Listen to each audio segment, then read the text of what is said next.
Hello, we're back. Would you like us to carry on from where we left off? All that you missed is just me separating these two and keeping them in their chairs before they launch themselves at each other. We were talking about the ILFL League Cup sponsored by Tower Hamlets Homes.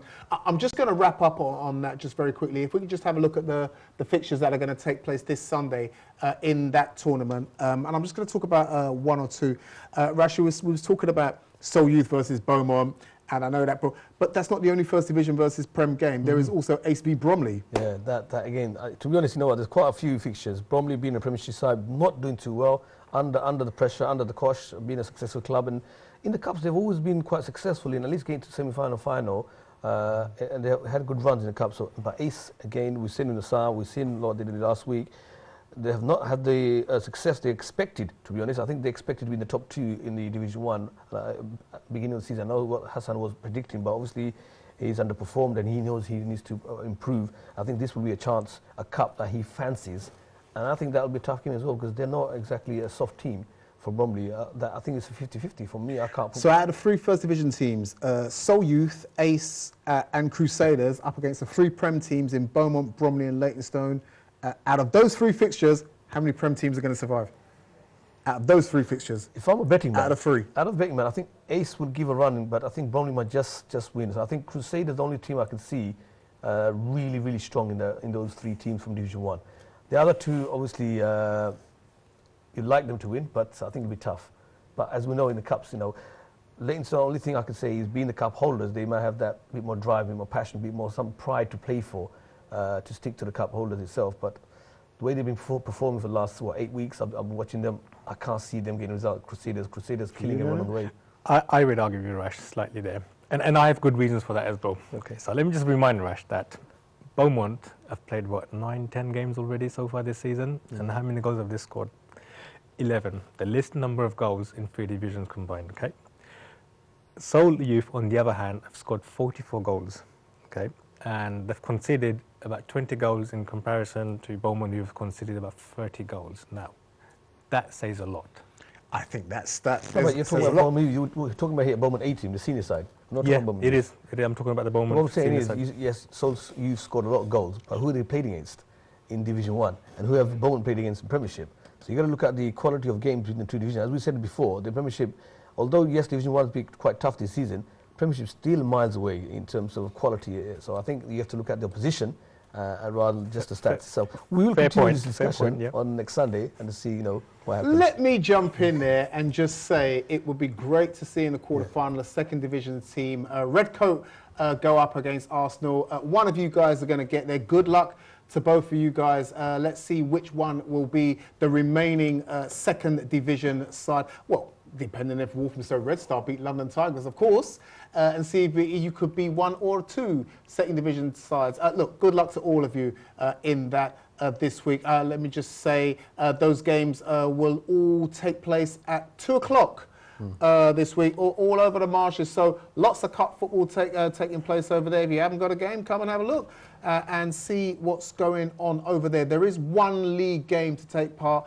and that will be Robin Hood Tigers versus Burdett in the first division, but that's pretty academic in itself as well. You were going to say? I was just going to say, I know email has been sent out to all the teams. All the fixtures for the 20th next Sunday is at Hackney Marshes because there's no Tamless pitches, so there's no Vicky Park, Butler Park, Westfield. So make sure that you tell all your players that it's at Hackney Marshes. And games at 2 p.m, so that's when it kicks off. So ideally you need to be there for 1 p.m. or 1:15 to prepare yourself for the kickoff itself. So it's 2 p.m. kickoff, all fixtures at Hackney Marshes. Can I be a little bit of a schoolmaster now? I don't normally do this on the show. And just before we speak to Nana about the Vets League that's coming up, the league is topsy-turvy. You know, we've got teams turning up from all over the borough and outside of the borough as well. And so well done to you guys for always making your fixtures. The games need to start on time. I mean, you see now over at Hackney Marshes, a 2 o'clock kickoff. By the time we start in the second half, it's already looking dark. We might have to install some floodlights. So please make sure you turn up on time for your games because referees are under strict instructions to start your game at 2 o'clock. And if they start it without you, you could be a hatful of goals down by the time you decide to walk on the pitch. Anyway, enough of that now. Let's talk about what's to come in the new year. Before I talk about that, next week is our final show. And then we break for 2 weeks. 2 weeks. So the 21st we're here, and then we're not here on the 28th, and then I think it's on the whatever day after that, the 4th. We're not here. The 4th of January, we're not here, and then we're back on the 11th of January 2016.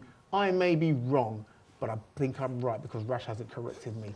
So next week is going to be our rundown of the whole season, of the whole calendar year as well, and talk about the highlights, the lowlights, and everything else in between. We'll have a full panel, including our chairman, Mr. Cameron Zaman, will be here to discuss everything that has happened, who's holding all of these trophies in front of here, and who's looking to snatch a piece of that pie next season as well. Veterans League. Nano, we know it's almost ready to start, isn't it? It's almost ready to start. It's on the radar. It's on the horizon. We're edging closer and closer. With this, there is a Veterans Managers meeting taking place next Sunday. That's this Sunday at Draper's Hall, which is right next to the Weavers Field changing room. It starts 6:30 on the dot. It should take about 45 minutes, so it's essential all managers attend because there are a lot of rules and regulations we have to go through, and it's compulsory for a manager, for any of the Vets team to attend. And it starts 6:30 at Draper's Hall next to Weavers Field changing room this Sunday. It's really important that you all turn up because we've got more teams involved. We've got more teams, we've got new teams, we've got slight changes to the rules as well, which we would like to share. Plus we've got a new division. We've got, with all the teams, we've got a new division. And because we've got lots of teams joining as well, we want to warm them up. There's a lot of rules and guidelines that we put in place to ensure that the league runs as smoothly as possible, and to ensure that it's enjoyable for the participants as well. So a lot of information will be shared, and it's crucial that teams actually now send 2 representatives, which is quite mandatory. We realize that if one representative is sent, that one person cannot always digest all the information and cannot properly disseminate the information to the fellow team members. So if 2 people come along, they can understand the rules and regulations, and they can go and disseminate the information to the rest of the players. So it's quite important to understand the rules. If you don't understand the rules, then you will make mistakes. And if you make mistakes, it will cost you 3 points, fines. We just want to avoid that completely. We want to make this Veterans League as enjoyable and as efficient as possible. And we can only do this if people come and listen to what we have to say. And if you're slightly ignorant and do not listen to us and do not turn up in these critical meetings, at vital points of the season, then you will miss out and you will lose out. The key thing is, for me, I think we're all looking forward to it. I think there's been a 4 weeks gap, and everyone's been asking, when does he come back? When do we start? I think the drive's there, the anticipation's there. Everyone's looking forward to it. Now the fact we've got 3rd division, Premiership 1st and 2nd, 21 teams, more players, not just locally from outside areas. I know last season we had players coming from Little Keens playing. So I think I'm looking forward to it, and everyone's asking questions. So I think it's great to this Vets League. It's just completely, grown so big. I think we didn't anticipate that, to be honest, when we started 3 years ago. I think this is the League 6, and to have 21 teams in that short amount of time, I think is unbelievable. But I have to say, it's the hunger, the pride, the passion that goes on every Monday and Thursday. I'm looking forward to it, and I can't wait till after the meeting we'll confirm the dates. It's provisionally to start on the 1st week of January. We will confirm that hopefully in the meeting exact date when we start. But I can't wait to January 1st week to come back on the pitch and myself playing as well. Oh, there's one player in the Vets League. Nelly, are you going to be playing? Yeah, I hope so. I will be trying to play. So they're going to be playing. I can't guarantee it myself. As much as I would like to, I can't guarantee it myself. Somebody might want to take the opportunity to just wipe me out, is the phrase that they say. So I'll just stand on the sidelines and just watch from there. As much as I'd love to take part in everything that's gone. It's the Vets League. It's happening. It's coming back bigger and better. New for you in 2016. Make sure you're down there at the Draper's Hall for 6:30 for the meeting this Sunday. We will all be there as we need to be as committee members, and you need to be there too on time so you can hear about everything that's going to go on. Listen, that is it. We've come to the end of the show. That's it. 3 segments, and we've talked about everything that happened last week, what's going to happen this week. Managed to avoid another fight, so it's been great. My thanks to Rash Antononi for coming in tonight anyway. My thanks to the boys, behind the screen, for putting on the show for you to watch us talking about you, all things ILFL. Have a great week. Enjoy your games this week. It's Cup week, so winners or losers, no matter.